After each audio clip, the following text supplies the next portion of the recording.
Hi there, and welcome to the Anxiety Society podcast, brought to you by Jordan Devlin and Scott Hope. This is a show where you can listen to people talk about their life experiences in relation to mental health. Visit Jordan's Anxiety Society on Facebook for updates on how you can get involved in future podcasts. But for now, sit back, relax, and enjoy.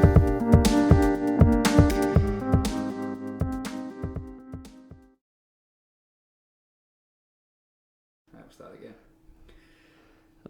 We're not restarting. No, this is it, and that's getting left in. That right. you've made a complete arse yet, and I want everybody to hear that you've made a complete arse yet. Right, let's go again. Take two. No, take two. This is going in. I'll put it in, mate. This is all in. Like, I am talking to my future self right now. Right, so this is now episode 4. Episode of 4. The Anxiety Society podcast. Today I'm joined by Gavin Westwood and obviously Scotty Hope. Hello.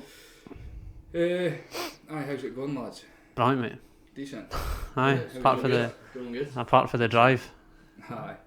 Watching you struggle to set this up was good. I know. How long did it take? Just for everybody. Aye, this is again obviously, but we are actually getting better because this was 50 minutes today that we've went over what we're supposed to start at 5. It's 10:02, but the first time we did with our guest was 2 hours late, and then the last one with Courtney was an hour and a half late. So So we're slowly but surely getting there. One day we will turn up at the time we're supposed to, and we'll just start. But keep going at this rate, by the 6th people you should be. We should. Half an hour exactly. But you need to learn from your mistakes. Thing is, we've done something new every podcast, but we've not done something new, but we've added something else in. Like the first time we were using mics for Argos. They weren't even for Argos, they were for Groupon or something. Already used. The second ones were for Argos. Argos. Third one, we were using 2 mics. And we sounded horrendous. The reason me and you were a bit quiet, and then this time we've actually got a setup. If it isn't about this time, it's just an Xbox. Exactly. Worst of the lot. We'll sound horrendous. Really getting the idea. Right, Gav, we're happy to call you Gav. You call me Gav, mate? Call me Gav. Gavlar. Don't call me that. Right, how's it going? What have you been up to? No much, man. Just working, furloughed, going on walks, eating loads of food. It's pretty much what everyone's been doing. It's pretty much the same for everybody. Playing Xbox. Not much you can do, eh? No. That's the thing with lockdown now. How have you found the whole lockdown thing? Well, at first I was like, time off work, like, it was decent, but then after the first 9 weeks, right, I'm bored at my tits here, so I was like, I need to get something done. Did nothing still, and then went back to work for 2 weeks, then was off again pretty much, so I've been furloughed for pretty much all the lockdown. Jesus, so, man. It's pretty boring, like, there's not much you can do, so. I don't know how folk do it. I know. Like, I work shifts, and if I'm off for say 5 days, stuck in the house, I'm demented there. So to be off for like say the time that you've been off. Like I was saying, at the time you're thinking, this is decent, can you do stuff? But then everyone's working that you can, and there's nothing you can do. So just a wee bit of background on you then, Gav. Like your situation.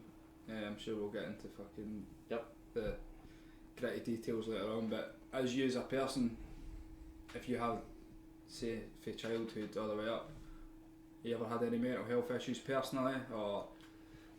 I'd like to always say no, I've not, but I think there has been times where I'm in a dark place, but I've been fortunate enough, like, obviously we'll go into the story later, but like, having that happen, I've been in a dark place after that, but seeing what happened, like, that probably benefited me in the sense that I know I shouldn't have done anything stupid and stuff, and then I know that my pals are there for me, because that's what we did, for the story that we're going to, but I wouldn't say I've had like mental problems as such. It's just like I go into bad places every now and again, but I've been fortunate to have good people like around me and stuff, and that's like a key thing to always have.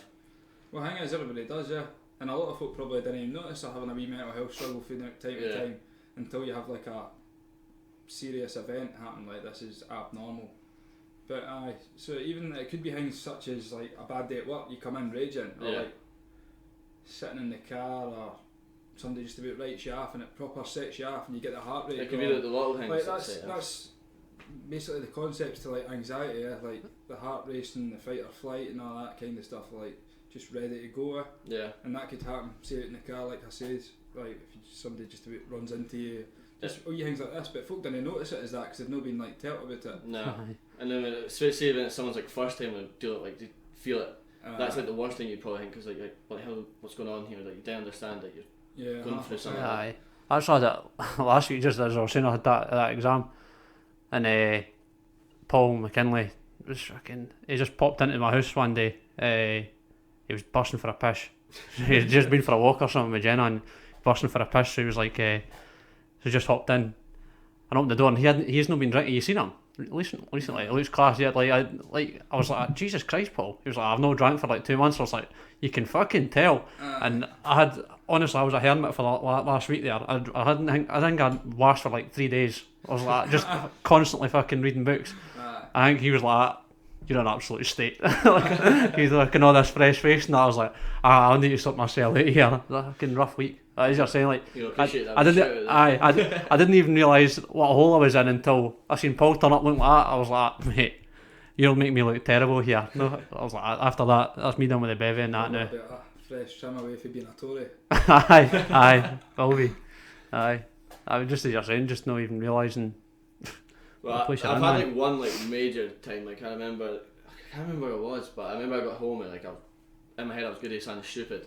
Mm-hmm. Like I did nearly do something stupid. And I remember just when I was doing it, I was like, "What am I actually playing at?" Like you just think like I'm going to affect so many people's lives by all this, and that's like since that moment, like I've had dark times still after that, but like that was the worst I ever had. That was about 3 years ago, and that's the worst I've ever been. And I just remember sitting there like, "What the hell am I playing at?" And that's probably the lowest I've ever been. Like in terms of like a mental problem. So see when you think back to that time, was anything that sort of triggered that? So we see out drinking like at the time, because I know that for me, if I start to fall into that kind of dark hole situation, it's when I'm like under the influence of alcohol, because it just.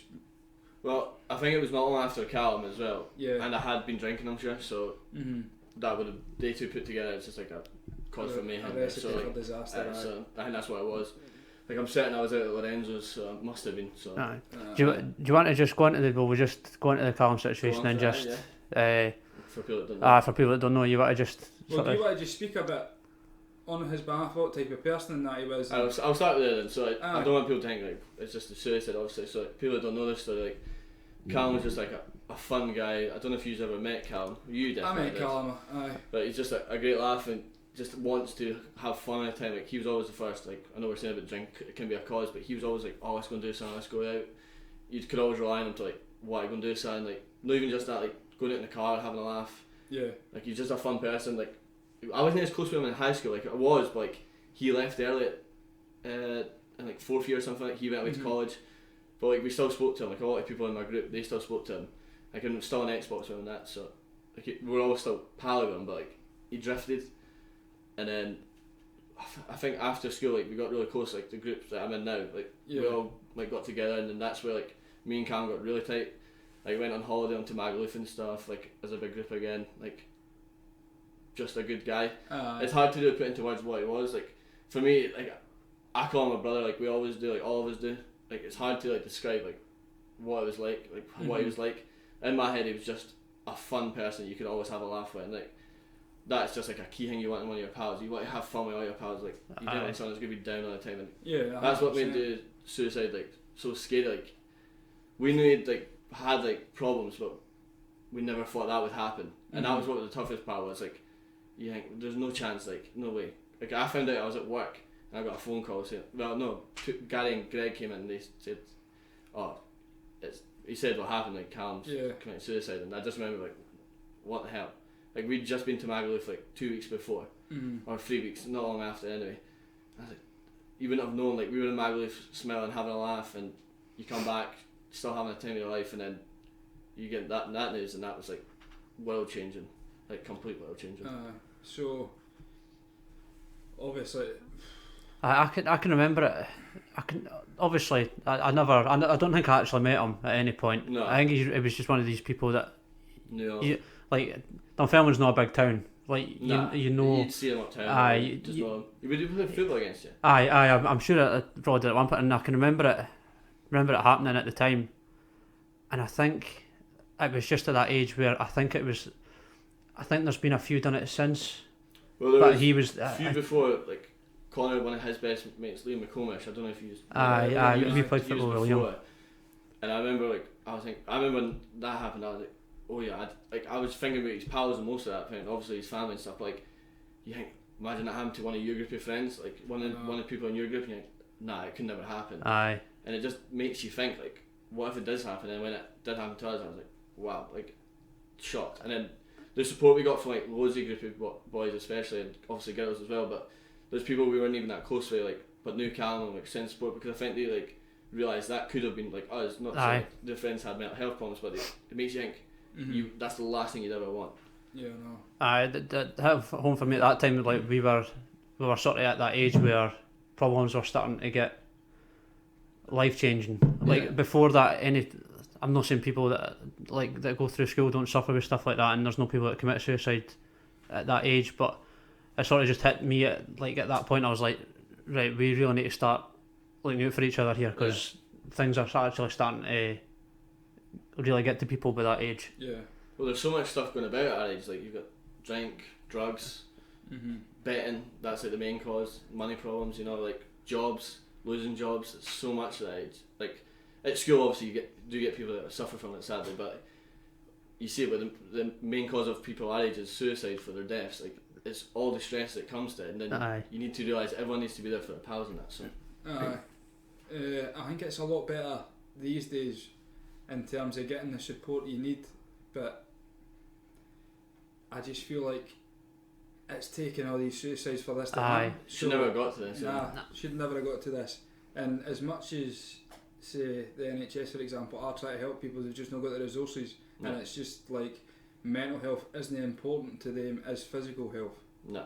But as I say, it's taken all these lives for people to kind of give themselves a shake and think, we need to do something here. But do you think when you were younger, you didn't hear anything about it? Like, that's weird. That's what I mean. It was that was the first one I can remember. Liam as well, obviously, but that I can remember going like, oh shit. Yeah. Like, we're actually at that age where we need to really be starting to do something here, because as you're saying, it, like, we've been lucky in our pal group that we've not had anything like that, but there's been so many folk that have been affected, and even sometimes we still get lazy. Yeah. Like, and you didn't even realise that you've done it, and that you've not checked up on something in a while, and it's because people are busy, and we've all got jobs, and we're getting to that age where we're starting to buy houses, and. But like, what I always used to say as well, like, after it, I was like, but because I always used to say, oh, what if I text them or something like that? Like, but then I wouldn't have done it before, and I didn't notice anything, so like that would just make me feel worse if I always thought, what if I text them? Like, you do want to keep on checking on your pals, but you can't expect yourself to always do it. Then people have got to text you back as well, and they might not do the same. Like, it is horrible to say stuff like that, but it is true. Like, you do, it comes both ways, but it just makes you feel bad thinking, oh, I need to check up. Like, I get what you say. I always say that as well. I need to text my pals more. Like, my best pal Connor, we say it all the time. We never text each other because we just know, like, if I ever needed them, say I ever felt down, I could go to him and message him. So that's what you just want to hope, that your pals are tight that you can do that. But sadly, obviously, can't never. But I always beat myself at the time. I always remember going, I wish I texted them. What if I'd said something different last time I seen them? That used to go through my head all the time. But, like, I would never have, like, texted them like, oh, you're right, because I never knew. Well, you can't see through somebody's skull into what's happening. Like, you knew Rido, like, he was such a happy person. That's what was so confusing. Always so upbeat, but that's the thing about mental health. Like, regardless of the holes I've been in, I've always put on a front to say, I'm sound. Honestly, I'm sound. And it's not like a fear of being judged or anything. Yeah. But I don't know, you just didn't want anybody else to feel down because of the way you feel. I was just saying, it's like a personality thing. You'd rather be making people happier than them worrying about you. But I agree with what you're saying, like you want to check up on people. I think you have to as well, but similar to what we're talking about there, like, I was off my work on the sick just at the tail end of last year, and obviously at my work in that, I'm the same person I'm socially. Yeah. So I'm just kind of outgoing, always up for a laugh, taking the piss 24/7. So obviously when I went into Mark to speak to him about it, he was like, I just didn't think you're doing as a type, Yeah. And I was just like, I know, mate, but this mental health doesn't really have a set doesn't have a face. Just it happens to absolutely anybody, and regardless if you're a wee shy person, you can struggle with it, or if you're really outgoing, like obviously Rido was. But nah, just touching on the thing like you say is that you were trying to look for a way to blame yourself. Yeah. Like it's just human nature. I feel like you're always going to try and find a way to point the finger at yourself when something devastating like that's happened. Like I touched on it a bit with Courtney when my cousin, he committed suicide as well. Like obviously his mum, she was devastated, but who's she going to blame? She's obviously going to blame herself because it's her son. But it was nothing to do. Like you can't. When we get to the age that we are now, like at the end of the day, as much as it's a horrible thing to say, like everybody's in charge of their own actions, and you can't really blame yourself for it. It's horrible that is, but it's. I think I probably speak for all my group, but probably every single one of them was probably thinking the same. His mum, his dad, his sister, everyone would have been thinking the exact same thing. What I could have done differently, but I always say to them after, like, no straight away because like it just wasn't the time. But like after, I was like, there's nothing we could have done, nothing at all. Like because we used to always say like when we would meet up and be like, oh, why could we not done that? Like there's nothing we could have done. But the things that you need to look at is there things that could have been in place which maybe would have helped them to reach out, like all these different organisations are now starting to come to surface that are everywhere pretty much on social media that are like say Samaritans, Sam H, all these different companies that are out there now and now we're actually getting news coverage on mental health. If you're struggling, blah blah blah, phone us and we'll help. Like that wasn't as big a thing as it was. He probably didn't even realise a few years ago. That's what I mean. Like it's took all these events for shit like this to happen, and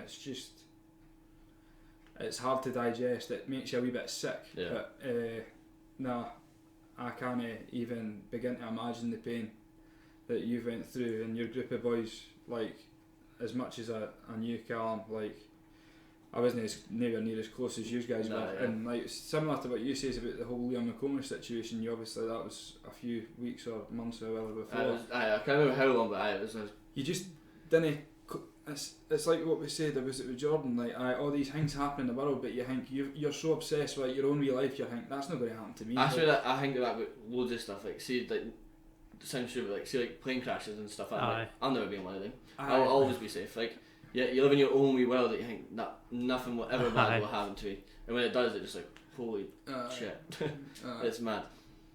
But good thing about a plane crash is you can't fucking dwell on it. That's probably a bad example. No, but I get what you're saying. Like you're thinking, nah, there's no chance. Like, what are the chances of this happening? Like, you think of the odds through your head. Because I remember like when you hear about it and stuff like before, like I thought, like I was saying, like just you immediately think of the people around them. And you think, how bad would they be feeling? And you feel bad for them, like so bad, and then you think like, nah, like I was saying, no chance to me. And when it happens, it's the main thing we did is like as a group of pals stuck. Like I think that's what brought us all so close together. Like we were always close, but like proper close. Like we would all be there for each other straight away if we ever needed anything. Yeah. And then obviously not long after it, we did the charity game, which was like that was the most powerful thing I've ever seen. Like probably in my life. Like I remember walking out as a team and then seeing everyone there, and then I think that hit us all the most. Was that moment, like, because then you realise there was so many people there that cared about him that he didn't have a clue.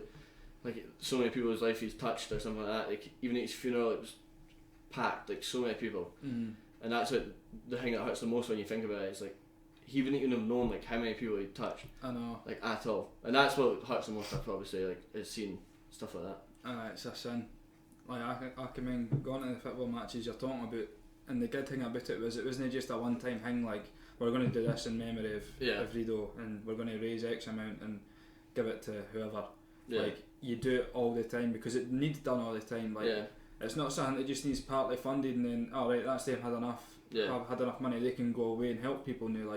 Like a lot more folk need to get out there and do their bit, whether they're actually physically doing something like you've done, like have a football game. Courtney, she ran 50 miles for mine throughout January. You didn't need to do that. Just donate some of whatever like financial income you've got to these companies. Well as it doesn't need to be loads. It's just anything. Just anything. Well, that's why we did the charity game. It wasn't like we wanted to get there and like obviously for his memory and stuff. But like we're like this like the money we're raising for it. It was going to Scottish Mind as well. Yeah. And like if this even helps one person's life, we've done our job. Like that's what we want to do, and that's why we keep doing it. It's like if we know this is helping people in some way, That's what matters to us. Like, we wouldn't want someone else's family or friends to go through this. I know. So that's the whole reason we do it. Obviously, we never got to do it this year, but I think we're planning on doing it, last year, but hopefully we can do it this year. But we said that as soon as we can, we're going to do it again. So 100%, aye. I'll be there. I was going to say, hopefully even in the summer or that, when well, we normally things try are to a do bit it around the date, like as close as possible. Yeah. But obviously last year we couldn't, and then this year it's hopefully going to be on. But even if not, like we'll still keep doing it like as long as possible. So just like sort of rewinding back a bit, like you says you were at your work when you obviously found out. Obviously it was hard to digest, and it's like one of the things that you just didn't want to believe it whenever you're told about somebody that's maybe died or so, but even worse so because it's not somebody that was kind of expected. Yeah. Like obviously if you've got a loved one who's in hospital or someone struggling and you get told, aye, they've passed away, like it's a lot easier to digest because you can see it coming. Yeah, but when you can't see it coming. Your situation out of the blue, so how did you deal with that personally, and what did you do after you heard the news? So obviously I was at work, and I remember I had my phone in my pocket and I could feel it going off, but obviously I couldn't go on my phone on the shift, and I thought nothing of it. Then I remember a phone call on the store phone coming through, and my manager, he answered it, and he came out because Gary was meant to be working that night. Obviously he's in my group as well, and he was like, it's like 30 minutes late. I was like, that's weird, it's not like Gary. And Alan took the phone call that I heard come through, and he came out. I could see his face, like for some reason I could tell straight away something wasn't right. Like his face was like, it was weird. Like his face wasn't weird, but like, I could tell that something was on his like mind, like from what he just heard. If Alan listens to that, I apologise. It's alright, we get what you're saying. So something was on his mind, and I remember I said to him, I was like, Alan, what's wrong with Gary? He's like, oh, has he broke up with his girlfriend or something? I could say something like that, I can't remember. And he was like, no, it's alright, Gary will be here, don't worry. And I was like, that's strange. And then half an hour later, I see Gary and Greg walking. I was like, this is even weird in there, because like, why is Greg with Gary bringing them to work? And then Gary wasn't in uniform either. And I'm thinking, this is the most bizarre thing I've seen. And then they're like, oh, Gavin, can you speak to us in the office? And then at that point, I knew something bad had happened, but obviously at this point, I have no idea who. Like my heart like dropped. And I was like, they're about to tell me something. I didn't want to hear, because there's no way they would come in here. And they sat there. I could see Greg. I think it was like, either Greg or Gary. One of them was like crying at the side, and then the other one said it's Rido. They didn't even say connected. They just said it's Rido, and I knew straight away what it was, because what else could it have been? I just remember I didn't even cry. I just remember sat there like, you're joking, and like, nah. And then they're like, we're going to Sean's. All the boys are there. We need to go. I was like, well, am I allowed to just leave work? And they're like, obviously, like, let's go. And then I remember I still wasn't crying. Got into the car. Can't remember who picked us up. But someone was taking us to Sean's house. And I'm sat in the back of the car. I can hear Gary crying. I can hear Greg crying. And I'm just like, what is? Like, in my head, I'm like, what have I just heard? There's no way this can be real. Yeah. And I just remember I sat there, and then I started feeling a tear coming. And I was like, that's gonna be me gone now. And then I was with my ex at the time, and I texted her as quick as I could, and I was like, and I told her what had happened. But I can't remember where she was. I think she was working. And sat at Greg's, like Sean's. I just remember all just sat there, and everyone gave each other like the biggest hug ever, but like everyone was just shattered, like completely shattered. I was I remember that once I got to Sean's, I sat in the chair after crying, hugging everyone, and just burst. And like I couldn't even look up, head in my hands, tears streamed in my face, and that was me for the rest of the night. Went home, just cried my heart out. Like that's probably the worst I've ever felt. Like I've seen my granddad die to cancer and stuff, and obviously I'm totally upset at that, but like this was just so different. Like you're saying, like you didn't see it coming, you didn't expect it, and when it does, it's the worst news ever, and you're like, what's just happened? That is heartbreaking though. Like I can't even begin to comprehend. Like in that position, like I'm actually visualising everything you're saying. Like you're obviously at your work, you're getting dragged into this office, you're getting told this news, you're sitting in the back of the car with your two pals, and then you're walking into this house, and it's just surrounded by, like anybody can relate to this story. Just think of walking into a room surrounded by every single person and say your group chat, but there's one person missing. How that must make you feel. So that's what's going through my head now, and it isn't very pleasant. But I remember after it, folk must have been past Callum's house. Like sadly, that's where he'd done it, and there was like ambulance and stuff outside his house, and we were getting messages of people, oh, what's happened at Callum's house, and we were just like, we all agreed, like, let's not say a thing, like we can't, like it's not our place to say it. Like we hadn't even spoke to his mum properly. So I think Connor was the only one that spoke to her, because she had phoned Connor to let him know. So that's who I feel worst the most for. Like obviously his mum, but like out of the group, like Connor had to pick up that phone and find out something that he knew would have changed all our lives, like every person in the group. So like, we were getting messages saying, "Oh, what's happened?" And we're like, "No, we can't answer. We cannot say like what's happened." And I think we got messages for a while, and then obviously the news came out, and then that's when all the support came. But I just remember looking back at that night, I can picture it completely, and it's probably one of the only days in my life I can picture the whole thing because it's such like a memory, but you know what I mean, like it's a traumatic event. I think your body seems to retain them a lot better than good moments. Like I still remember every now and again, like talking about it, like see if I was to talk about this not long after or 6 months after, I wouldn't be able to like sit here and talk to you still because I'd just get it straight away. Like we've learned to like talk about it, like it's good to talk about it, whereas before we'd have bottled it up and probably went home and cried every night and stuff. But you need to talk about it because people need to hear it. Like your friends are there for you, your friends care. Like if anyone's going for that place, get the support you need, and your friends will like you can upset you could change your friends' lives, your family's lives that you didn't even want to change in the worst way. Like, and I know obviously no one plans to upset people in that way. Like when they do it, like that's what upsets me is like he didn't know like he was going to change all our lives, but I'd say some ways like in a better way it has in a wee bit in the sense that we now all care for each other so much more than we did just because of that one night. And it's it's definitely obviously made you more aware of what people can go through, and it's helped you guys. I'm not enjoying it at the time. I probably wouldn't have had a clue. Like I knew what mental health problems were, but I would never be able to. Well, still wouldn't know. You can't see it in someone, but like I wouldn't know how to like try help someone or talk to someone if they needed it. But now like I'll do anything to try help someone if they ever asked. It's just putting a storm. So what about? Because I'm guessing you were all in a group chat kind of thing. Is that how? Are you asking how did we find out? Well, no. Like so after like you've obviously found out you're all with each other in this kind of bedroom and stuff. See at this point, are you all part of like a group chat or something? So like obviously that's obviously dead at this point in time because you're all together and you're all speaking and stuff. So how did it kind of go back into being that group of friends again when such a big part of that? I'm not enjoying it. It took a while, like, and it sounds silly and daft, but like it's a little thing. Like, but Redo was in the group chat, his phone, and we were like, it sounds silly. Like people might be asking like, what? But it's obviously going to be in the group chat. But we're like, do we still text in this group chat or do we make a new group chat? But then people are like, I don't want to make a group chat because it feels like we're leaving them. But obviously we did eventually make a new group chat because we have to, like, at the end of the day, like, and obviously it's just weird things like that. But it did take us a while to get back to it because people, my pals don't mind me saying it, like went into a shell themselves, like kept themselves to themselves for a bit, and it took us a while to get everyone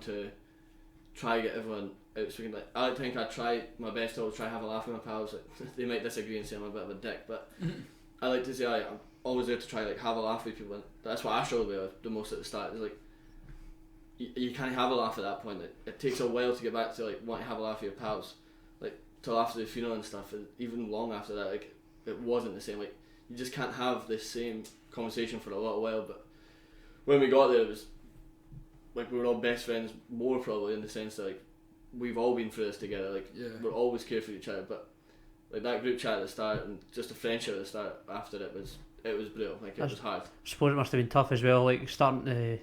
Like the first time you all went out together or whatever, like people that knew that you were the group of pals. Yeah, well, like it must have been tough to. I'm not saying you would try and escape it, but just to have a night off. Well, I remember, I don't think I went out for a while after it. Maybe 2 months. I remember I was like, I know what's going to happen as soon as I go. People will ask for it, and they're no meaning to be rude. Like they'll just be like, oh, I hope you're okay and stuff. But I knew that I wasn't ready to hear all that. I remember maybe Greg and Jason I think went, and they said like that's.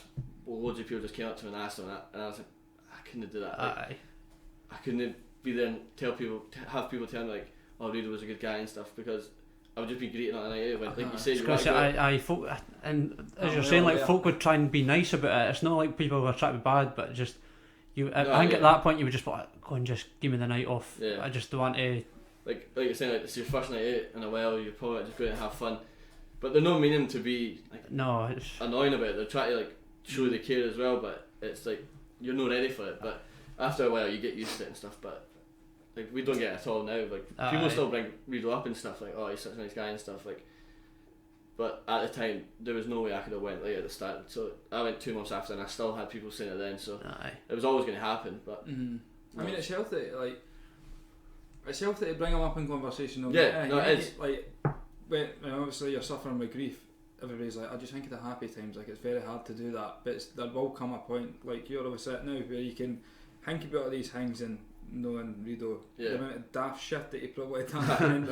You can look back at it and laugh at it, mate. Yeah. But obviously, the like months prior to the event that took place, it's no easy to do, and you can't think like at that point.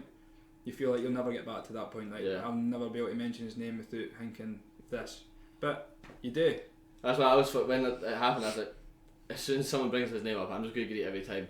Like you think that about every time you lose someone in your life, like family, you're like, oh, I don't ever think about it because I'll just cry. But you learn like you need to talk about it, like because you don't want to forget them. Like at the end of the day, you've made those memories for a reason. Let's talk about them. Whereas before, like thinking about the memories now, like at the start after it happened, I'd be like, there's no way I want to even think about the memories. But then you got it. That's the whole point of it. Like going on holiday just before it, I think about it all the time now because it's like it sounds like a very depressing thing to say, but I think that was his way of saying goodbye. It sounds very like dark, but I think he must have known before that. I think just I don't know why. I always say this to myself. I think he knew, and that's his like. I thought that was his goodbye, and then, to me that's like the best thing he could have done in terms of like giving me the best memory of my life with him, like going on holiday, having a laugh with all your bunch of pals. So I always go back to that. That's the main memory I'd always go back to. That's a good thing though. At least you've kind of digested that yourself, and you can feel like. We had a couple of nights out here and there, but no, you've got this Magaluf holiday. I mean, when has there ever been a bad holiday in Magaluf? Like, maybe bad stories, not bad holidays. I mean, but you've got that to anchor to, and just remind yourself of whenever you're feeling that bit down, and you just need to remember like how much you laughed at you said as a group of boys and that, and that you are more than capable of doing that all over again. Yeah. But in terms of like the rest of the boys, and you say that they went into their shells and that a bit. How did you go about kind of getting them back out their shells and encouraging them back into your group as a set of boys? Well, it was quite a hard one because like I was saying, like Jason and Greg and that still going out. There was a few people still going out every now and again, but even after for a long time they were still. You could tell that there was still no feeling right in them. I'm not saying they were depressed, but they were definitely in a bad place, and you could tell. Even this was like say 6 months after. It's like obviously we're still close pals. Like we were still close at that time, but like. It was hard to get to people because they didn't want to open up. No one wanted to open up, and I always knew always felt like I wanted to try to get all the pals like having a laugh again and stuff. But so I always I no messing would say, but like Connor especially, I'd always like try to get him. Obviously he's my best pal, so I was always trying to get him to come like to mine, have a wee drink and stuff, or just go and do something. Like every pal was different. It was weird. Like a lot of pals just went off and did their own thing, but like.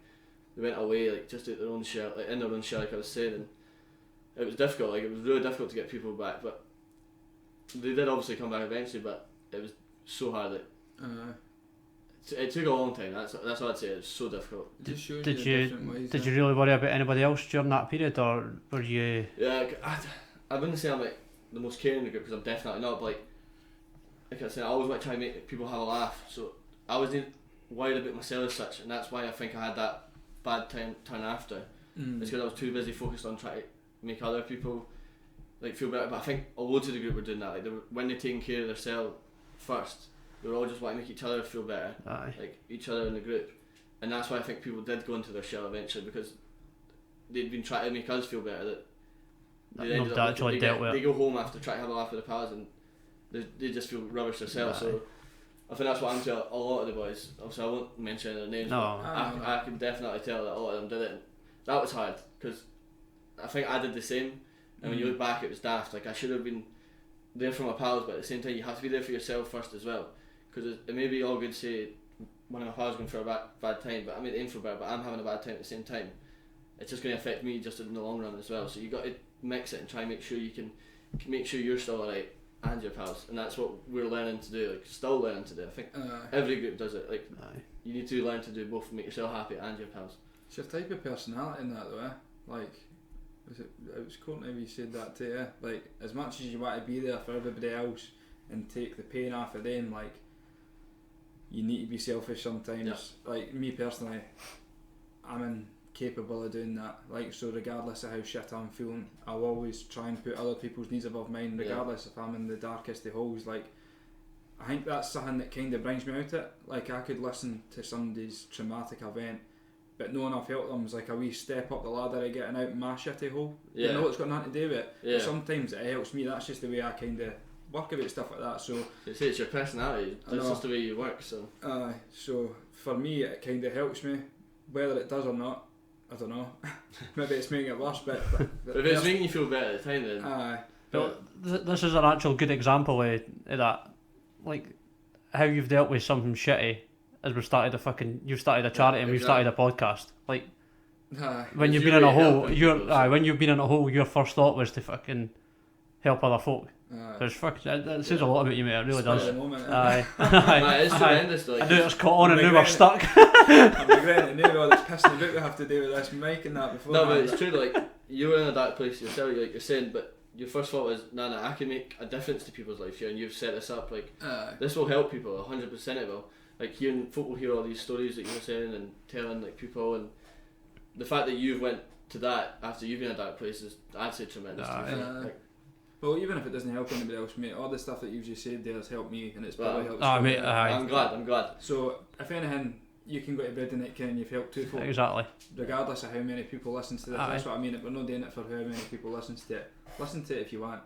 You might get something for it, you might not. Like, you know what I mean?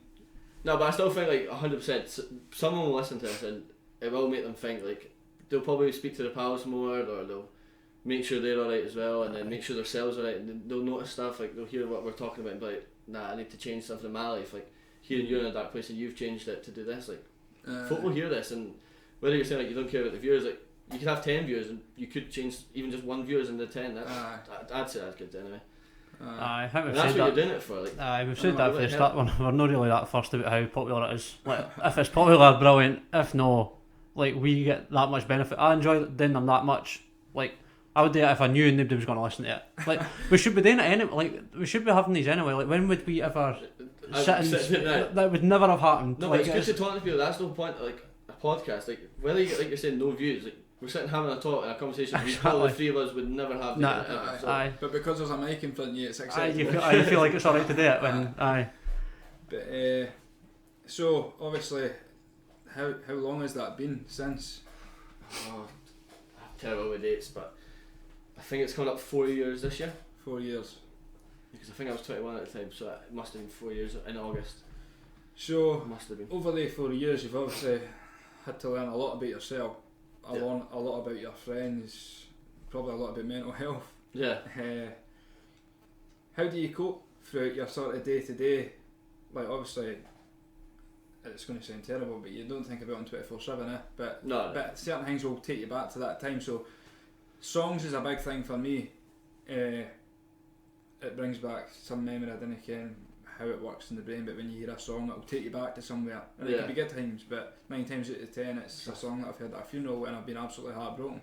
Yeah, so the songs for me, like I think you're right, spot on. That's what brings back the memories is songs. Like it's weird what a song can do that to you. Like it's weird. Like obviously his funeral song, I can't remember the name of it, and I can't remember the name of it, but I know if I heard it. And that always brings back a memory straight away. As soon as it could be the first 3 seconds of the song and I know it. There's obviously, I can't remember the names, there's a song in Zoes that used to be played all the time that used to be up dancing about to. Life is a Highway. I think it is that, by the way. That's a good shout. Wouldn't surprise me, it's not half. If you know that, I mean, that's impressive. I think it is that. There's a few songs, to be fair, like just that as soon as you hear it, that you just go to them. But like I was saying as well, like I would have cried 6 months after it when I heard these songs. But I sometimes cry to them every now and again now, but it's different. Like I cry's alright sometimes. Sometimes just cry is alright. There's nothing wrong with crying, mate. But I still cry myself to sleep. But now when I hear some of the songs, like I actually don't agree. Like for example, the one in Fast and Furious, what's that called again? See You Again. See You Again. Even though that song at the time had nothing to do with Rido because it was out before he died, didn't mean anything. But that song, just the lyrics, it makes me think of him, but like in a positive way. It's weird. Like we all say that when it happened, like when his funeral and stuff, we'll meet again soon, brother, and stuff like that. It's true. Like I will meet him again, and that's what I always think of when I hear that song. And that so. Without being rude, I hope it's just as long as possible away. No, I'd like to hope so too, but I hope so. I bet there's songs for like that summer as well. Like like for Oh, that MAGA songs, MAGA yeah. songs that you're just like, Oh, Well, Take your to be right fair, back, in man. MAGA, it sounds silly, like I'm saying it's like my favourite memory, but I couldn't even go out that much with him because I had a stomach ulcer, so we went for 10 days, went out for 3 nights. Jesus, but, man. but I can obviously have songs there, like, I can't remember what songs were it that long. conjunctivitis and a stomach ulcer. But 2 different years. First year, What chance you got, man?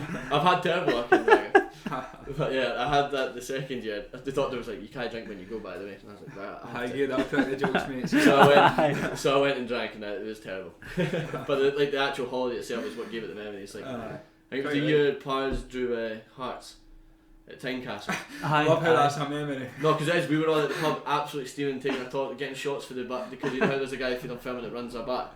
Aye. We used to like bronze bar. Bronze bar. We used to go there. Like, we went there, and that's one of the main memories of that. And there's a photo of all our tops that I think like Pars drew in that. What a memory that is, you just gave me. I remember that time Pars drew with Hearts, what a memory. I was even fighting Rito and MAGA and everything. And like Who won? I didn't. No one really won, to be fair. I just remember the night before him and Connor.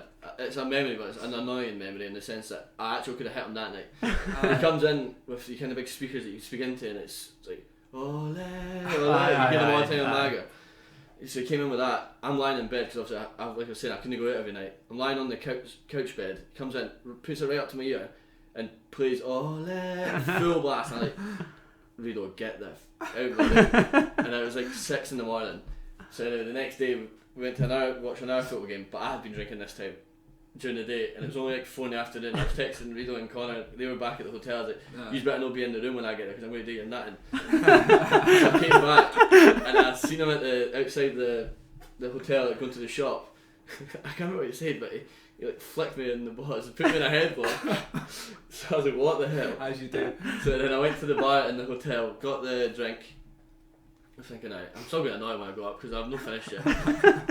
So he's lying on his bed. I lift the bed up. He's lying there, minding his own business on his phone. I was like, I'm not finished with you, though. So I picked up his bed. He's came flying off the bed, and I've dropped him. That was it. I think that's the end of it. So I went back through into the room with my drink. He comes through, smacks the drink right out of my hand, all out of my drink. I'm like, what the hell? And he throws a bunch at me and everything. The next thing I do, the whole group's like in the room pushing us apart. So then I'm in the shower after it. I opened the door. He just stood there. I'm like, please don't hit me. I'm like, in a towel. And he's like, nah, I came to apologise. It was done and forgotten about. Like, you've deal with your pals, you fight with them and have a fallout with them, but that's one of my main memories is with it. He nearly battered me in MAGA. Class. Good job he's won that last season. One of them would be on a flight home, man. It just shows you though when you're going out with folk and that, like the amount of wavelengths that you got in there. Like you've got fast drinkers in the group and then you've no. But your heart just fucking sank when you were in that till, man. Just Well, like, I come on, not now. Just No, because I remember I could hear them all talking in the room next door. I'm like, it's just them having a laugh. They're gonna jump me. And I just opened the door and he just stood there. If he hits me and I fall over, I'll be knobs hanging. Oh, class, man.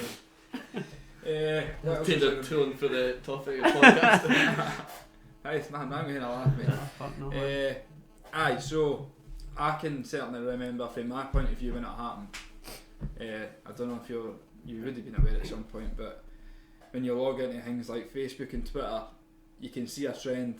Everybody basically just saying gutted, broken hearts emojis, all these kind of things, like basically just a timeline full of tweets, statuses or anything that's clearly indirected at what's happened. Yeah. So obviously when you log back onto social media and you've seen all this, well, how did it make you feel for a start, and like how did you digest it? Well, like I was saying, we didn't want to, when people were messaging us asking what had happened, so we went on the same thing as like we didn't want to post anything on Twitter until his mum posts something, we're not posting anything. Like it's not our place to say. Like even though he's our best pal, it's her son at the end of the day, and that's worse. So like we're not posting anything, and we could. So people had obviously started to find out, and there's posts about it, which made it worse for us because we knew that's going to give us more messages of people asking what's happened, are you okay? Like so that when seeing all like it's good to see it, to be fair, because a lot of people were posting really nice things about the guy, so like it's nice, but like I think it made me feel a bit worse at the time. I don't know about the rest of us, they speak for themselves, but I remember reading it, it's like I'm not even want to post anything yet, and I'm seeing all this and folk messaging me, and it was really hard because like folk are posting photos of him, and like you don't want to see photos that it's weird. Like see once it happens, you don't want to look back at it, you don't want to even like see his face. It sounds horrible because you just know what's happened. So like that's the last thing you want to do is see photos of him, and folk are putting photos of him and I'm in some of the photos, and it's horrible. It was terrible. I don't know if it was just me. I think about it. I've never been in that position, but I think that would maybe make me even angry at that point, where I'd be like, have some respect. I'd be like, like you didn't even know him, like. Well, there was some people like you were like. There were some people that were milking it. I remember, I don't know the person's name, but someone posted it on Snapchat or something, and someone screenshotted it and sent it to us, and like, how did this person know him? And we went, what the hell's going on? Like, but you're saying, it did make us a bit angry in the sense because we were trying to not post anything. Like, we're being respectful to his mum. Yeah. We don't like post everything and folk to know, and then you see all these people doing it. So it does you're like, we're not doing it. So why used it? Like, don't get me wrong, some folk have just not got that filter in their head where, like, use your common sense and have a bit of respect, like, but it's when you see the folk that, obviously, you haven't put anything up because you're having respect for his mum and that, but then you see other folk that barely knew him, actually naming him in the tweet or the Facebook status, and I'm just like, well, the worst thing that we, I think, found was people were then assuming what had happened, and already without even knowing any of the information. Like before, I don't even think I knew why it happened at this point. Like I don't think his mum had told us at this point. And there was folk posting like, oh, I think it's because of this and stuff. It's like, well, if I don't know, like it's horrible. And then I remember, like, I think it's still on his, because his Twitter's still there. I think I'm sure it is. His last tweet, I think it was something like, feel shite, just want to go to bed or something like that. It was something like saying that he felt shite. But it was like 4 in the morning, and folk were like, oh, this is the tweet he'd done before he'd done it and stuff. Like I remember hearing that like rumour. I was like have some respect. I remember why are people spreading all that stuff. Like we're going to find out you're saying it, and it's just going to make us feel worse. But I remember that was the point that I think it pissed off the whole group. Like when we seen that, like folk were making up like rumours. Yeah, I think it's just because of a tweet. Like it's Twitter. Like I think it's just unfailing, man. Especially that. Like it was a few years ago, obviously. I don't think Twitter's as big as it was. I think at that point, especially in Dunfermline anyway, like it seemed to be like everybody. I wouldn't say claim to fame with something like that, but everybody's just want their aim wee bit of attention for something. Aye, like I knew them.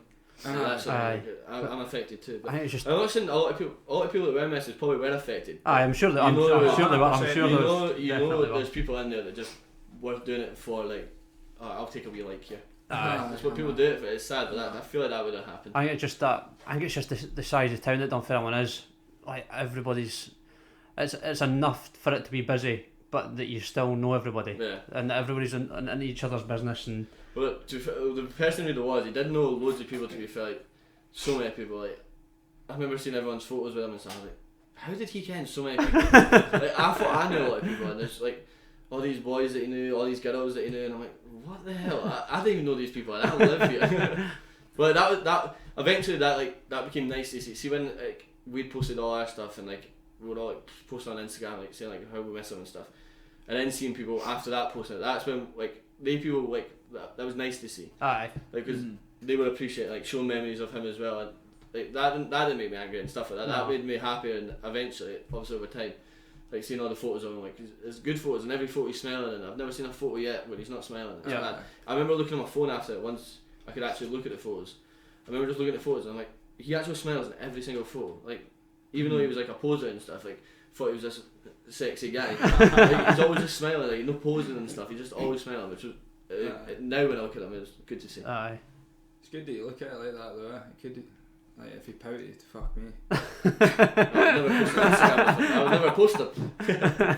I was the pouter in the photos. I can't mind. Was he a smoker? Because I'm sure he used to be a slag for the smoking area in Zoze. I'm sure that's every time I seen him. He maybe didn't even smoke. No, just the mingling area, mate. I think he did. He must have. Yeah, I think I was the last in the group to smoke, so he would have. But there's some in the group that don't smoke, but like, the people that did, yeah, he must have. Every time I seen him, it was either top floor or smoking. But we used it's to like say the stairs weren't near there. He just went straight for the top floor. The smoking but if he wasn't there talking to all these folk, he was up the top dance floor. He was never at middle bar. I don't think I'd ever seen him at middle bar. But so just a wee bit, what advice would you give to anybody that's say listening to this and they're in a group chat and they've maybe got a friend that they're aware that they're struggling but they maybe no comment with it in the group chat as a whole, but they're aware of a close friend that is struggling? What do you think it's a tough one because you don't want to come out and say like, go and get help, because that's not potentially what they want to hear. But you just got to go and make time with them. I'd say that's the main thing, because at the end of the day, they're sad for a reason. You might never find out the reason, but speak to your pals. Get to know them. You may think you know your pal the best that you think you can know someone, but they might be not telling you something. And going out, going a walk, doesn't even have to be going out drinking when it's all back to normal. Just talk to your pals, not in a group chat. If you notice someone in your group chat is feeling down, or he's not talking, or she's not talking, just pull a message saying, "Oh, do you want me to go for a walk or something like that?" It will make a difference. I know I regret not going on walks or going just sitting with them more and going having a laugh with them.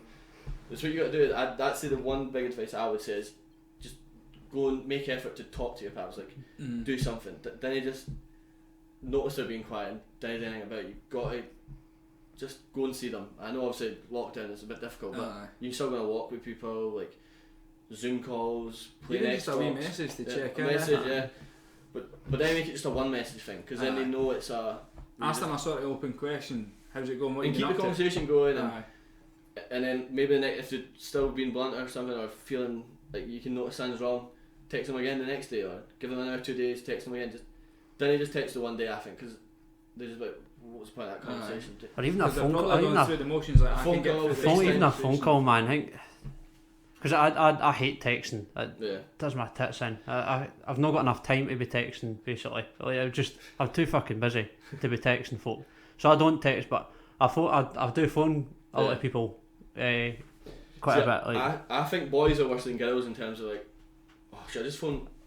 I'll just say Connor because I can think of it. Well, I phone Connor today. Like, a boy doesn't do that enough. Like I'm not saying girls do it all the time, but like, I feel like a girl would do it easier in a group because we think we're this macho types that we don't need to. Like, they're going to be fine. So. If somebody sends me a text and it's going to be more than like 4 messages back, they get a fucking phone back. Well, this is going to be long-winded. I'm just going to phone you. Like, I'm not pissing about fucking texting you all day. Like, right, what is it? Like what you up to? What you up to? Aye. No, but that does help though. Like, just doesn't sound big, but like just going and try to talk to your pals will make a complete difference. Like, it's because we've got nothing to speak about, boys. Like, we've actually got nothing. Did you watch your football last night? Aye, no, Man United pass, shite. Aye, speak to you in a bit. You'll not be watching the football with Celtic at the moment, so the last thing you do is turn I'm that loving TV. it. I'm genuinely loving it. That's all I'm going to comment on that. Man. But well done to Rangers. Well done to Rangers for having their first title. It's cute. I think we are quite lucky with like having the Xbox and that though. Like we talk quite a bit on that. Yeah. It's always utter shite. Like you never actually get a decent. Yeah, it's true. You see all the TikToks. It's like what boys group chat sounds like, and it's like them all singing and that, and talking.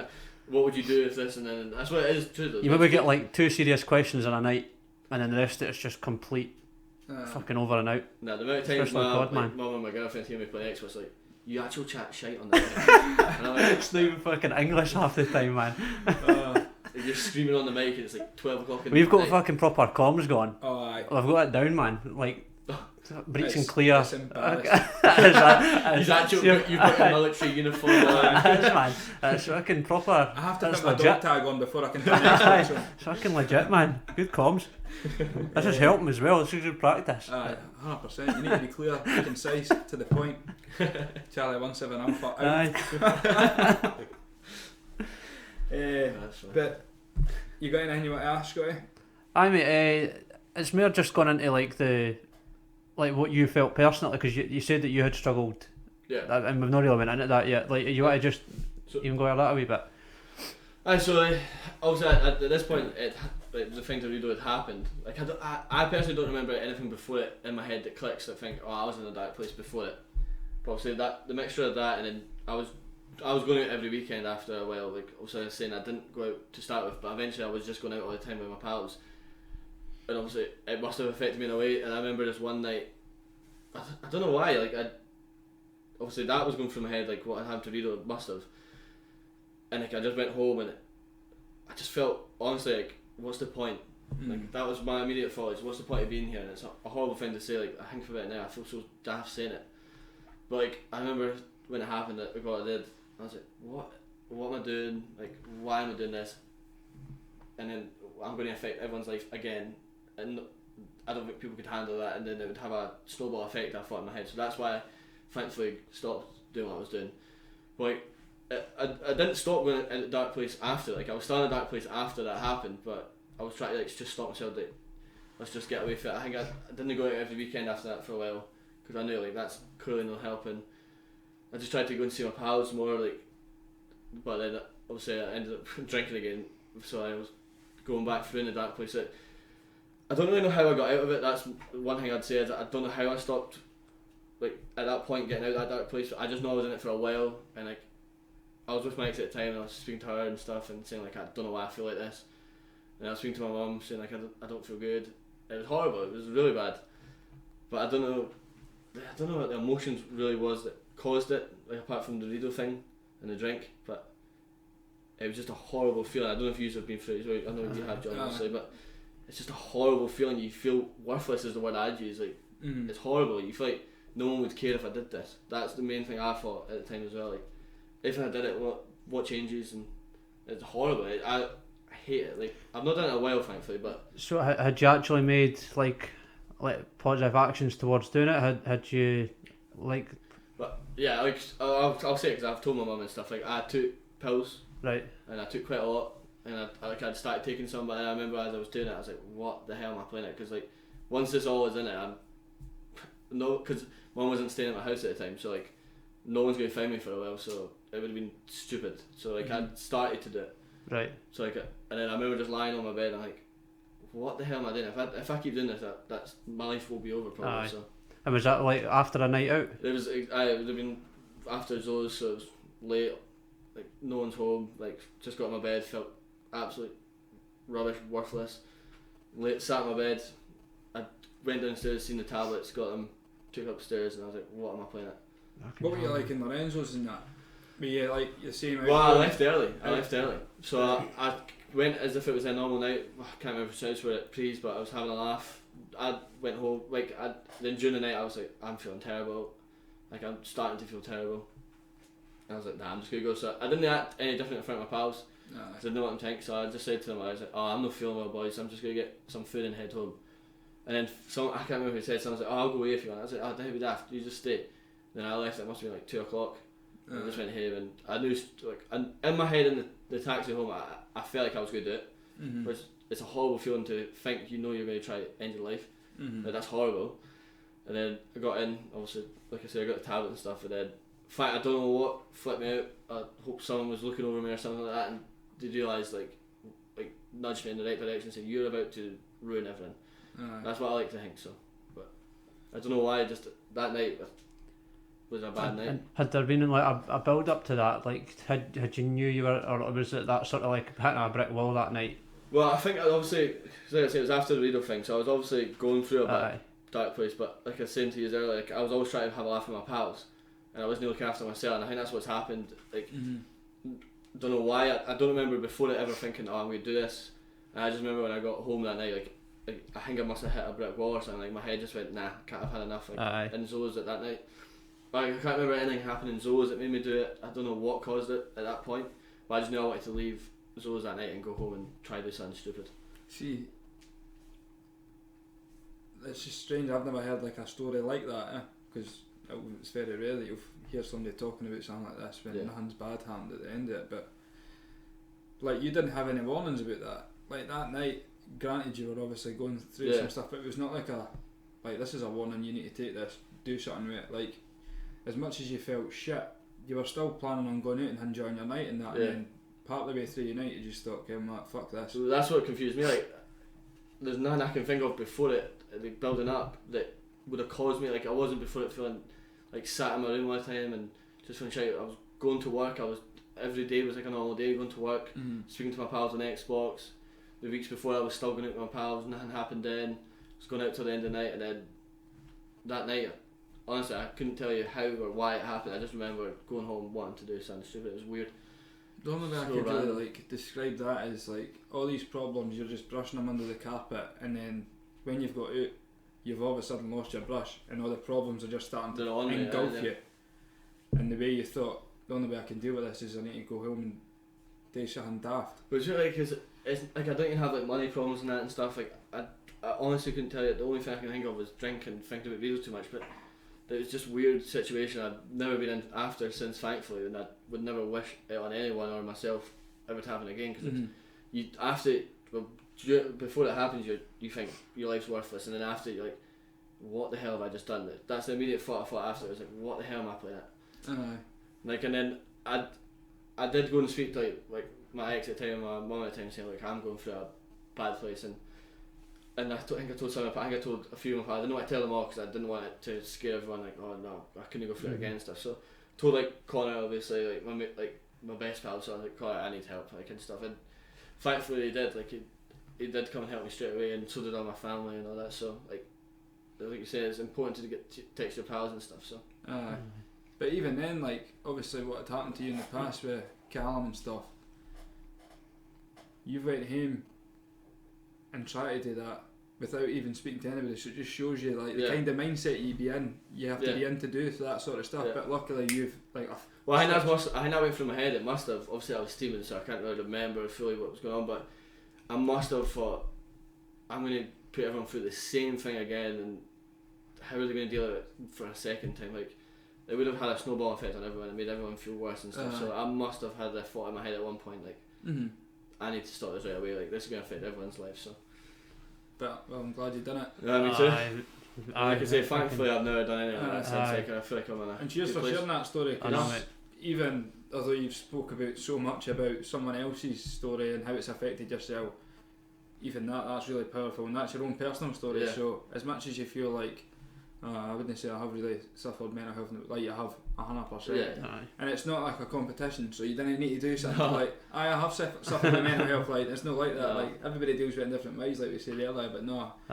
It's no problem. similar to yourself with the, like how you're saying, like there was no like particular thing that like brought you out, or like it genuinely was just time. I think you were the same, just well, it took time for me to fall into it, but then it was I like coming back out. Just like, it's not a, like you didn't go, oh, fuck, I'm not doing it, and then you're like, and then the next day you were right as rain. Like, it doesn't happen overnight. No, it's not a light switch. It's not, you didn't just switch and then that's me. I'll never think about that again. I'm never going to be depressed again or feel down again. It's a weird one. Like you know, after it. Well, I knew after I've done something stupid here, but I knew I needed to get help at that point, and that's what I did. I knew that it's going to take me time to get back to normal, just to feel like I'd never have to worry about that situation again. And it was just time. So obviously after that event, you realised that you needed to go and get help. You've done that. Is there anything else that helped you kind of get back to the person you are today? Like, were you doing anything like maybe physical activity, anything at all? I had nothing anymore. Like, I had no physical activity anymore. But like, me and my pals, like, we made the 7-a-side thing, like our 7-a-side team, like, played on Monday. That was good to get out of the house. Like, working helps as well. I think, like, obviously a lot of people struggle at work for like stress and stuff, but like, my work's a good place to work in terms of I have a laugh every day, and that's what I need. I'm the type of person that likes to have a laugh, like, and that brings me to a better side and stuff, like. And then obviously in this time I got a girlfriend last year, and like, I've had like the best time with her, and that makes me even happier as well, like being able to share it all with somebody. Because I was doing like stupid stuff, drinking and all that rubbish like 2 years ago, and that put me in a bad place again, but like, no to that level. Just drinking all the time is a bad thing. Like, and doing silly stuff that I'll not mention, but this is all I'm on to doing that one. Like, doing that sort of stuff, like, that was just having it, and I could see it coming, I could feel it, and I was like, nah. So then thankfully got out of that, and then I met my girlfriend and stuff, and it's just been so much better than the last year. Like, just having a good time, even with my pals, I'm having a laugh with all them. Like, it's just much better now. And that's saying something like that past year's been a good year for you. And it's been shit. Like, it's been fucking in your saying like that you've had a good year, which shows you, like, after all this is that, like, how good is it going to get? Well, yeah, that's what I'd say. Like, obviously a lot of people, like, it is boring and stuff, but like, I've actually had a good time, especially like my girlfriend, and seeing some of my pals like going out and that, like, walks and stuff, like going for walks with my pals and that, and then like me and my girlfriend, we've done stuff like went to Loch Lomond and that, and tried to make as much memories as we possibly can. There's not much we could have done, and that's like my year's been actually decent this year. So I've not had a bad year. That's the thing though. Like, a lot of folks say, like, when boys for group chats end up getting a message, they change the person. But it's good to hear that wee leash, because it keeps you grounded. It stops you from going as wild as you want to do.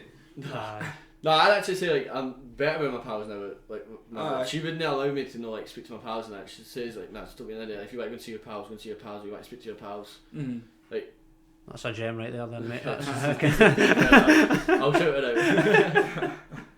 Get a ring on it, son. That's a fucking gem, man. So definitely not. That's it, broadcasting.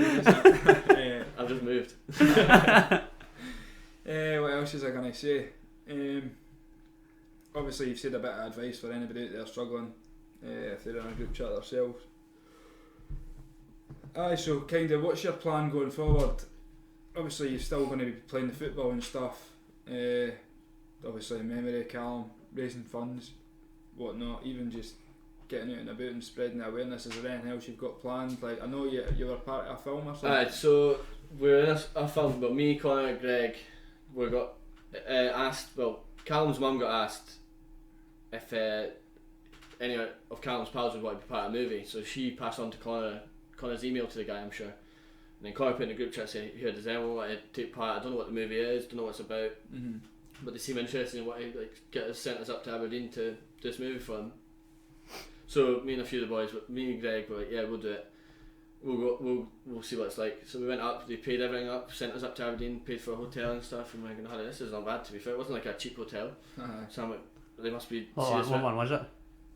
Oh, I couldn't tell you the name, mate. I just know it wasn't that bad. I thought it was going to be the most budget hotel ever, like sending us up. It was decent, and they paid for our trains. And I wasn't complaining. Free night in Aberdeen, and so we went up, and it was quite. They're quite big directors as well.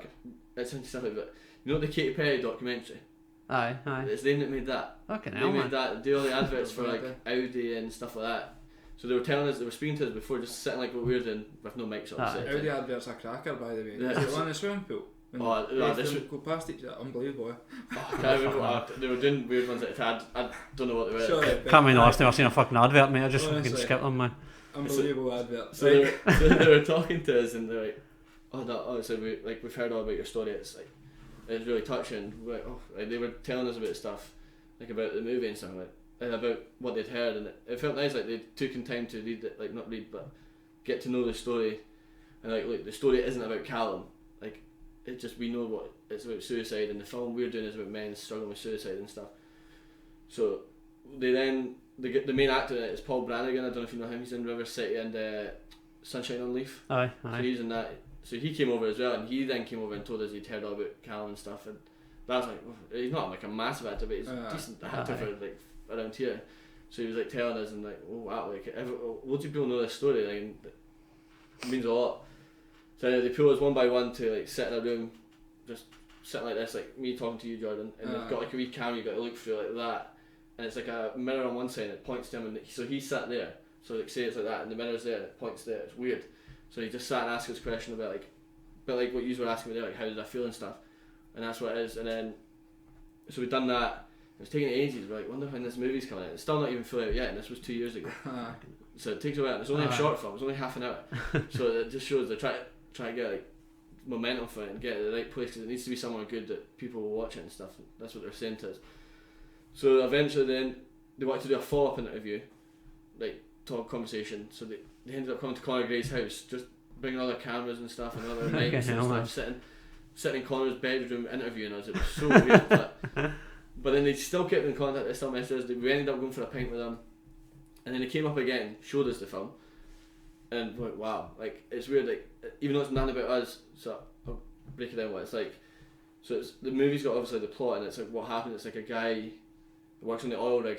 You can see him on shift just sitting working, and he gets called into the office, and then he don't get told, but you know straight away that that's what he's been told. And then eventually, you hear me and Connor and Greg talking during it, saying like our story and like how we felt, and the movie's going in between it. But really, you can clearly relate to that though. This boy, like, that's what I say. I was at work, exact similar to you. Like, you see this boy going into the office, so that must have been touching watching that. Thinking, well, yeah, that was quite hard because it's like it's weird. Like that's like so relatable. But that's what was weird though. Like they'd already filmed the film before they interviewed us. So like, what we said might have not have fitted and it would have made the film good, but what we've said is worked. It's so weird. So like, it just shows the film like what happens with mental health. Like so many people all suffer the same type of things, and like friendship groups all go through the same feelings after it happens and stuff, and that's why it related, and that's how it worked. So hopefully it gets released soon. It's going to the Edinburgh Film Festival this summer, so hopefully after that it can give you. I get the momentum. Has it got a name or that the film? Yeah, it's called A Song Still Inside, I'm sure. Yeah, Song Still Inside. Song Still Inside. That's a tongue twister. Yeah. We'll need to hand that to the warm-up coach, Scotty. So it got obviously released, not released. There was like a clip sent out. I think you were saying you watched it. I watched it. How did that? Where did you watch that again? It was just on Facebook or something. Was it no Vimeo or something? Is that what so wait, someone managed Vimeo. to find it. Is that how you say it? Vimeo, I think. Vimeo, Aye. Vimeo, aye. It was Vimeo, weird. It fucking wasn't hell. even me or Conor Greg that posted it. It was weird. Someone else shared it. I'm sure it was you that posted it. When I seen it. Well, I shared it after, but I wasn't the first person. So, I seen it. so someone else shared it before. Fucking hell, that sounds like me. Oh, it is me. He looks quite similar to me. So Yeah, I thought that was about half an hour long, that clip that you shared, wasn't it? that's what I'm saying. It's just a half an hour film. That's what's weird. So I've watched the full film already. Aye. Oh right, I thought I was pure waiting on it getting released, and I was like, I can't wait to see the full thing. Well, that's what I'm saying. It's a short film. No, but like they would have said to us that's it being released, but Aye. because we're confused. Like So it's been leaked. no, well they've obviously released it to something, but Aye. they're hoping it gets like onto like even like BBC iPlayer or something like that, somewhere or ITV News. Like you can get onto their website and stuff, or hopefully get onto like BBC One and stuff. But Well, if we can find it together, would you be alright for us to post it on the aye, of course, I. podcast page so folk can maybe relate to what Yeah. you say now and then go and watch the film? Like, It is a really good link them watch. together, yeah. I had tissues at the ready, like. I cry it, even though I know the stories in it and stuff, but Aye. it's good though. I should maybe not say that when I'm talking about watching a film, but. That's sort of films that you've been watching, so. That's a short film, I So, anything else you want to add, Scotty? I don't know, something that's been absolutely tremendous. It's been superb. That's been good. I'm glad I've done it. Thanks very Aye. I'm glad I much. came along. It's been class How do you again, feel mate. now that you've come and says, obviously it's only us two that's listened to it yet, but No, hopefully it's good. Hope people hear it and like they can relate to it or it helps someone out there. But it's good to talk about it. As I was saying, like if I'd said this if you'd asked me 6 months after to come and talk to you about John Kelly. No Like, chance. as much as it's a difficult story to tell, like even in a short time, another 10 minutes, we have been able to grasp happiness out of it and Well, we've had a laugh as well. Like, Like, we've had a laugh about it. So I hope people like see that like you didn't have to be so down when you talk about stuff like this. Like sometimes it's good to just have a laugh when you're talking about it. Like, because once it's out, it's anybody's game to take part of it or anything, or like have a little joke here and there. Like obviously, it's hard to have a joke about. no, but like the parts we were joking about. and Aye, stuff, like, aye. But I know what you mean. But like just in general conversation, like once it's out there, like that's the weight off your shoulders. But then it shows you how easy it is to come back down to normality and just have a laugh and a joke. Yeah. Now that it's off your chest, but no, 100%. I always think that was our aim with this, was to have as much a laugh as possible with it. Like, it's a It was, serious topic, but it was you never want to have a going to laugh be. still. And we are going to make an arse of someone and say something inappropriate, or well, we do it constantly. Like I we're bet like quite a fucking lot. troopers, man. I've noticed it umpteen times when I've been sitting here speaking. Aye, but 2 seconds. that's fine, mate. It's been fucking. No mate, just in that door. It's alright, I'll pause this. No, just Right, we're live again. I had an emergency piss break there. Aye, and a vape break. a vape break. Vape break.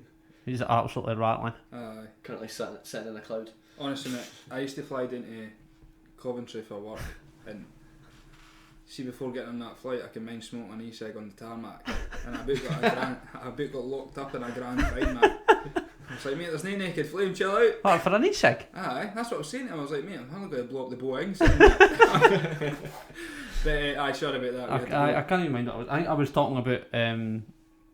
I was trying to have a laugh with it and how inappropriate we are, and at one point it's going to bite us in the arse, and somebody's going to complain or say something, and I am ready for it and willing to take on feedback and ready to apologise in advance, because we are a pair of fucking idiots. Yeah. And we've Never not apologise. we've not Never got- apologise. We've I'd genuinely, just like to take this time to apologise to absolutely nobody. we've genuinely not got a clue what we're talking about. Nah. Absolute fucking bro science. Like, we maybe haven't been clear, but we have got nothing to do with the mental health industry, so not one of us are a psychologist, There's- psychiatrist, any qualifications in We've dealing with mental barely health, got standard grades. apart from experience. Aye. Well, standard grades. I haven't even got experience. Well, aye. Pure bro You're science, serious man. and qualified Aye, for this. exactly. So I might need to rethink who I'm sitting next to in future podcasts. So this might be Could the be a last. solo one. this might be the last time you hear from Scott. Aye. But nah, before we go, I'd like to again thank Scotty for sitting alongside me, and obviously for Gav. No problem. Thanks very much for sharing all your experiences, also your friends, family, things like that. Like, I'm 100% sure that at least one person's going to benefit this. I hope Aye. so. Benefit for this, other than me and Scotty. Like, think of the amount of group chats out there, mate. If you're on a group chat and you listen to this, you're benefiting for it. Yeah. 100%. I'm going to go and phone everybody for a group chat right now. Boys, he's alright. They're going to after the like, Aye. is he alright? Is she alright? Aye. Like, Fucking Scott keeps phoning me, man. Anyone else get a FaceTime with Scott? I'm like, I just ignored it. Aye, he was fucking greeting all the way through it. but nah, 100% folk will benefit for this, and thanks very much for speaking to us. No problem. It's Aye. a pleasure, guys. Cheers, And once again, we'll apologise for the extremely strong language throughout. Aye, deal with it. Oh yeah, do apologise. Right, cheers.